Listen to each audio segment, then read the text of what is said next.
কিস্তি কালেকশন করে, ওদের লজ্জা আছে নি?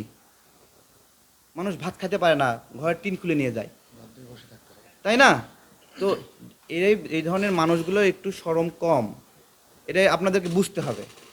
এবং ডক্টর ইউনূস, আমরা যারা রাজনৈতিক কর্মী, আমাদের পিছনে তার কিস্তি কালেকশনের কর্মীদেরকে লাগাই দিয়েছে হ্যারাসমেন্ট করার জন্য। দেখবেন যে আমাদেরকে যারা হ্যারাসমেন্ট করতেছে, ডক্টর ইউনূসের ছবি আছে, এবং তারা গ্রামীণ ব্যাংকে, গ্রামীণ ফোনে অথবা ওই যে গ্রামীণ এনজিওতে চাকরি করে। খুব ভালো করে খেয়াল করবেন, এই কিস্তি কালেকশন করার লোকগুলোকে আমরা যারা রাজনৈতিক লড়াই সংগ্রাম করি, ডক্টর ইউনূসের একটু সমালোচনা করলে ওরা এসে আমাদেরকে হ্যারাসমেন্ট করে। আর ওদের তো লক্ষ লক্ষ লোক, এখন লক্ষ লক্ষ লোক আইসা যদি হ্যারাসমেন্ট করে, তাহলে তো এটা মনেই হবে তারেক যা বলে সব মিথ্যা কথা। এখন একটা পোল হচ্ছে, পোলে ভোট পড়ছে 70,000, তাই না? এখন গ্রামীণ ব্যাংকের যদি 1 লাখ মানুষ আসে ভোট দেওয়া শুরু করে দেয়, তাহলে তো ওইখানে আমি জীবনেও জিতবো না। কিন্তু সারা বাংলাদেশে 18 কোটি মানুষের প্রেক্ষাপট তো এক জিনিস না।